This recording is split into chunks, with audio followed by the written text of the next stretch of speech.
O nosso assunto, a partir de agora, aqui no Sinal Aberto, nós vamos falar sobre economia e, segundo pesquisa feita pela Fundação Getúlio Vargas, o diesel alto tem um efeito de médio e longo prazo na economia e chega a ser maior do que o da gasolina. Impacta desde o transporte de cargas e passageiros até bens industriais e in natura. E para entender mais sobre este assunto, nós estamos em contato, a partir de agora, com o economista Eurípedes Júnior.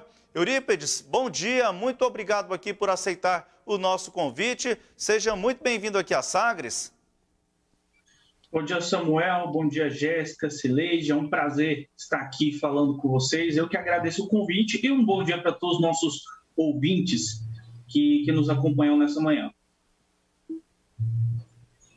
Eurípedes, na abertura aqui da nossa conversa, eu já falei um pouco sobre o assunto, a alta no diesel, os impactos que essa alta provoca, porque é uma cadeia de transportes e isso afeta diversos setores aí da economia. Inicialmente, Eurípides, como o senhor analisa, né, justamente este ponto aqui que citei, esta reação em cadeia, estes aumentos que vão sendo distribuídos desde a origem, chegando até o consumidor final? Samuel, só para que nossos ouvintes possam ter uma ideia, 70% do nosso sistema de transporte no Brasil é feito através de rodovias, é o sistema de transporte rodoviário. Ou seja, de a cada 10 itens que você compra no supermercado, pelo menos 7 foi transportado por um caminhão que utiliza o diesel como combustível. Então, o impacto que o diesel traz, um aumento que o diesel traz para as pessoas, é de fato muito maior do que a gasolina, como você comentou logo no início. Porque nós temos uma dependência muito maior desse sistema de transporte. Vamos trazer aqui para uma situação de pessoas mesmo. Muita gente, apesar de ter caído muito, mas muita gente ainda depende do transporte público. E os veículos são movidos também a diesel, os ônibus. Então, esses aumentos, eles trazem um impacto para o bolso do consumidor muito grande. Por quê? Porque nós, seres humanos, os agentes econômicos, são movidos a incentivos. Então, se nós somos desincentivados a trabalhar porque o custo está muito alto e a gente não consegue repassar esse aumento, logo nós vamos parar, nós vamos deixar quieto, é melhor deixar o caminhão parado, o ônibus parado, do que trabalhar. E aí é onde começa a vir os aumentos e traz um impacto para a inflação, traz um impacto para o consumidor muito grande. E até que ponto que é possível, nessa cadeia econômica, Eurípides, ter um absorvimento, né, disso? Porque na origem nós temos aí uma absorção, perdão.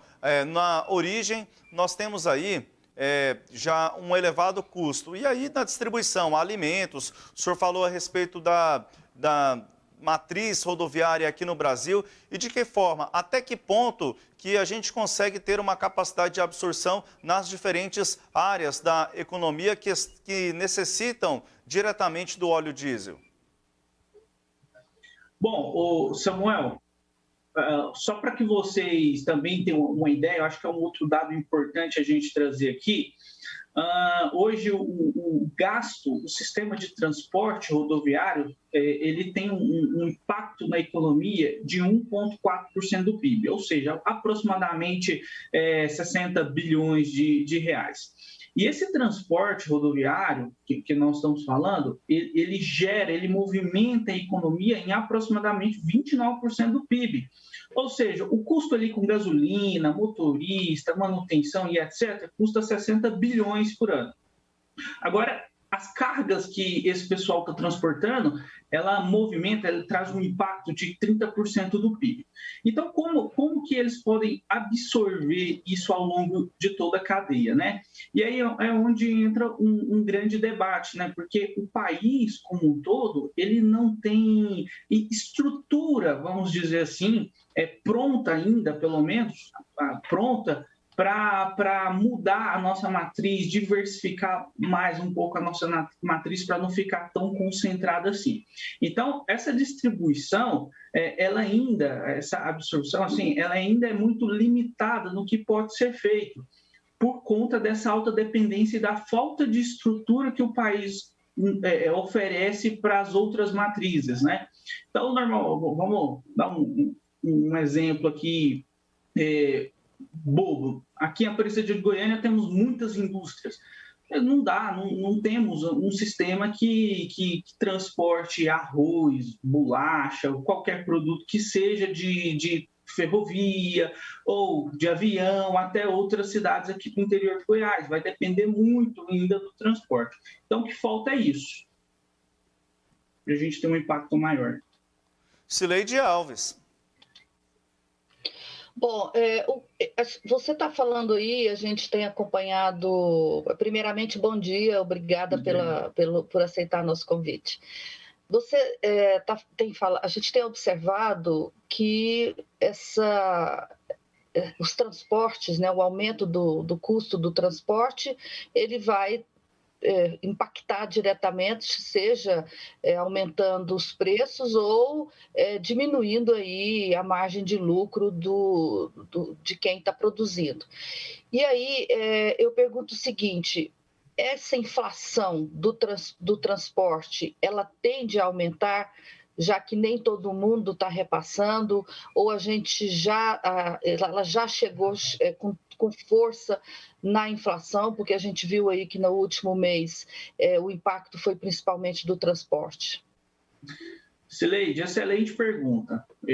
A gente ainda pode esperar mais aumento, tá? Até os caminhoneiros estão brigando para que as tabelas deles sejam reajustadas, né? Acho que até é importante comentar isso aqui para o nosso ouvinte, que os caminhoneiros, eles trabalham, assim como advogados, economistas, com tabelas mínimas de honorários, de custo de frete. E as grandes empresas têm poder de barganha para poder ali convencer o transportador a transportar, a levar aquele produto na tabela mínima. E aí, o que os caminhoneiros, por exemplo, estão querendo? Que haja um reajuste dessa tabela, ou pelo menos uma diminuição deste custo, para que ele consiga ter ali o dinheiro para ele poder trabalhar, poder viver. E aí que entra a questão, ainda não está totalmente repassado esses custos, ainda tem margem para que os caminhoneiros, caso haja esse reajuste da tabela, repassar esses aumentos para as indústrias e, consequentemente, né, repassar para nós consumidores. Então, ainda assim, pode haver esse impacto de inflação. Bom, a gente o Brasil falou muito em diversificar o seu modal de transporte naquela greve dos caminhoneiros de 2018. De lá para cá, a gente conseguiu avançar alguma coisa nessa diversificação ou a gente continua com a mesma igual dependência do transporte rodoviário? Nós diminuímos um pouquinho, o Cileide, do que era antes ali na época que foi 2017, 2018, né? Então, naquela época nós tínhamos aproximadamente 75% dessa dependência. Hoje a gente tem 70%. O que aconteceu de lá para cá? Só para que a gente possa entender. Por exemplo, a Ferrovia Norte-Sul aqui já foi licitada, já está em operação e etc. Então, diminuiu um pouco essa dependência de grãos. Mas ainda assim temos essa grande dependência, a mudança não foi significativa, porque depende muito de investimento pesado, são investimentos altos, processo burocrático para concessão dessas áreas para as ferrovias. Eu acredito, é uma estimativa que eu tenho aqui, Cileide, de que nós vamos demorar ainda pelo menos de 10 a 15 anos para a gente sair dos 70% que é hoje, para a gente ir para 62%, 60%, por conta desses investimentos pesados e pela burocracia normal, até todos os trâmites correr, TCU liberar os processos e etc. Então, ainda vamos ficar bastante dependentes do sistema rodoviário por um bom período. Neste ano de 2020, né, nós estamos aqui no penúltimo mês do ano, a gasolina já subiu mais de 70%, o diesel mais de 60%, e não há expectativa aí de que isso vá parar, né? Porque e aí é isso que eu queria te perguntar. Como é que está a expectativa para o dólar nesse restante de ano e para os preços do petróleo no barril, no mercado externo? Celeste, vou começar pelo dólar. Nós estamos encerrando o ano e entrando em 2022, onde cada mês que se aproxima, cada dia que se aproxima de 2022, a tendência do dólar é que haja mais volatilidade, né? O que é essa volatilidade? É essa subida e descida do preço. Por quê? Pelo aproximar das eleições presidenciais que está chegando. Então, todo ano eleitoral, de eleições gerais, o dólar tem muita volatilidade, ele sobe e desce muito, normal, dependendo do resultado das pesquisas, do candidato que agrada o mercado. E a minha visão é que a volatilidade do dólar vai ser ainda maior até o final do ano que vem, por conta dessa polarização que nós temos na política, uma extrema-direita, uma extrema-esquerda, todo mundo brigando, ninguém no consenso. Então, o mercado não gosta do extremismo, ele gosta de algo mais centrado. Então, o dólar vai ter muita volatilidade, o que pode fazer com que os preços do combustível aumentem ainda mais do que já está. Agora, do campo do combustível, a tendência é que também o barril de petróleo continue aumentando pela natural retomada da economia, né? Nós estamos agora com alguns casos de Covid, algumas regiões fechando aí por conta de uma quarta onda. Ainda é muito cedo a gente comentar sobre o real impacto que isso traria, por exemplo, no preço do combustível, como ocorreu no início da pandemia em 2020. O que a gente tem agora é que realmente o preço do barril de petróleo ele tende a continuar aumentando, já que as coisas de fato estão voltando ao normal, né? Tá basicamente 90% normal, as aulas já todas retornando, acredito que ano que vem vai estar tudo normal. Então, com isso, o preço deve voltar a continuar subindo por conta disso, sem contar o fator dólar. Bom, hoje, lá em Dubai, o ministro da Economia declarou que o Brasil foi o que mais crescerá nesse ano de 2021, comparado com o crescimento do mundo. Eu estava até olhando nas projeções aqui e vi que, de acordo com as projeções da OCDE, o mundo deve crescer 5,7% e o Brasil 5,2% neste ano. E também, de acordo com a OCDE, no ano que vem o crescimento do mundo é de 4 e pouco e do Brasil 2,3%, me parece. Quer dizer, é isso, a gente vai crescer menos do que o restante do mundo, tanto em 2021 quanto em 2022, e por quê?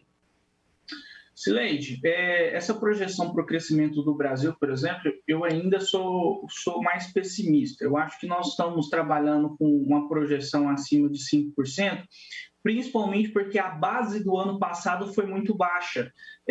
Foi ali embaixo, e aí quando você aplica um percentual, ele fica mais alto. Mas por quê que o Brasil vai crescer abaixo do resto do mundo e nesse ano e no ano que vem? Principalmente por instabilidade política. Então, eu trabalho com consultoria econômica, converso com muitos investidores, e o que a gente sempre ouve deles é: olha, eu não tenho segurança de investir no nosso Brasil. Os investimentos que eu faço hoje não é para que eu tenha lucro hoje, é para que eu tenha lucro daqui 2, 3 anos. Eu invisto hoje, daqui 2, 3 anos está pronto aquele empreendimento, para eu começar, então, a ter lucro. E me falta segurança em relação a isso. Eu não sei como que o Brasil vai estar daqui 2, 3 anos, por conta de tanta instabilidade. Aqui no Brasil, até o passado é incerto, né? Direto a gente vê o STF, o Congresso mudando medidas que já haviam sido tomadas ali atrás. Certa vez eu escutei de um investidor, Celeide, que ele me falou, e eu fiquei muito chocado com isso, mas o que ele falou faz muito sentido, de que ele tem muito mais confiança de investir na Venezuela do que no Brasil. Eu perguntei, por quê? Eu falei, olha, na Venezuela já é um caos, é um sistema ali onde é meio que ditador, sempre ganha a mesma pessoa, o mesmo grupo político, eu tenho uma segurança porque eu sei o que vai acontecer ali. Agora, no Brasil, não, todo dia muda. Então, essa falta de segurança, de instabilidade no nosso ambiente político e econômico faz com que os empresários não invistam no nosso país. E aí prejudica o crescimento do PIB. Quando a gente olha ali a gente divide o PIB pelas categorias, a gente vê o investimento. A gente, ali na época, no início dos anos 2000, nós tínhamos investimentos na casa de 20% do PIB. Hoje, 16, 15, e está só caindo por essa falta de... Me fugiu a palavra aqui. Certeza. Essa certeza, exatamente. Por essa falta de certeza, essa insegurança que eles têm em relação ao nosso país. Pois é, aí hoje, né, nesse evento em Dubai, o presidente da República disse que floresta úmida não pega fogo, que a floresta do Brasil está como estava quando os portugueses chegaram aqui em 1500, e o ministro da Fazenda, da Economia, fez essa declaração. Você que trabalha direto com investidores, eles acreditam em declarações assim? Quer dizer, os analistas como você, que estão assessorando os investidores, que estão levantando informações para os investidores, acreditam nisso? Sileide, de maneira nenhuma. A gente acostuma com as coisas. Então, vou dar um exemplo lá do início do governo, quando o Paulo Guedes falava assim, nós vamos vender 1 trilhão em imóveis, vamos vender 1 trilhão de empresas, vamos privatizar essa e essa empresa em 90 dias. E nada do que ele falou aconteceu. A gente começa a acostumar de que as coisas que eles falam, tanto o ministro quanto o presidente, é tudo balela, não acontece, a gente não precisa se preocupar e nem ficar eufórico com essas notícias, porque eles não cumprem realmente o que eles falam. Então o mercado acaba se acostumando com essas práticas, a gente nem entra mais nos nossos debates esse tipo de fala, porque a gente sabe que não é verdade, que não vai acontecer isso, fala para falar mesmo. Então, se fosse lá no início do governo eles falassem isso, todos nós iríamos ficar eufóricos com essas conversas e etc. Mas acostumamos que nada do que eles falam se cumpre, não é verdade, ainda mais uma conversa fiada dessa de que a nossa floresta é a mesma da época do que o Brasil foi fundado. Pois é, e o mercado internacional, esses investidores que estão lá em Dubai, o que representa, né, para a imagem do Brasil, o que eles disseram para esses investidores lá fora? Desconfiança. Eles ficam desconfiados. Eu costumo dizer, Sileide, que num lugar que tem muita volatilidade, tem muita oportunidade também. Então, dá para aproveitar algumas oportunidades. Agora, a gente fica com o pé atrás, principalmente com falas como essa, né, que o presidente mencionou lá. Então, há uma desconfiança por parte do investidor, a gente vai perceber isso, eles vão sair de lá, vão falar que convenceu milhões, bilhões, vão trazer bilhões de dólares para o Brasil, mas vocês vão ver que isso não vai se concretizar, não vamos ter investimentos chegando até aqui por essa falta de confiança realmente no governo, nas nossas segurança jurídica. Então, isso faz com que todos ficam com essa sensação de uma palavra muito forte, mas mentira, de que eles não vão cumprir o que eles estão falando. Até porque estão mentindo de cara, isso é fácil provar, né? É só pegar os dados da Amazônia e os dados de crescimento da economia de qualquer indicador que seja, né? Do OCDE, Banco Mundial, ou seja lá a instituição que for. Exatamente. E esse pessoal, Sileide, esses grandes investidores com grandes capitais, eles têm assessores dentro dos países, né? Então, eles têm assessores jurídicos, têm assessores econômicos. Então, sempre que eles vêm uma conversa assim, eles perguntam, conversam. Igual essa reunião que eu comentei que você era um investidor de Londres, da Inglaterra, que queria fazer alguns investimentos aqui, fez um call conosco para perguntar como é que estavam as coisas e tal. E aí eles sabem de cara que é mentira. Samuel? Bom, quero agradecer aqui, Sileide, então, ao economista, ao Eurípides. Muito obrigado pela sua participação, falando aqui sobre combustível, outros pontos também da macroeconomia. Eurípides, muito obrigado, um bom dia, até uma próxima oportunidade. Obrigado, Samuel, obrigado, Jéssica, Sileide. Mais uma vez eu agradeço o convite e estou sempre à disposição de vocês.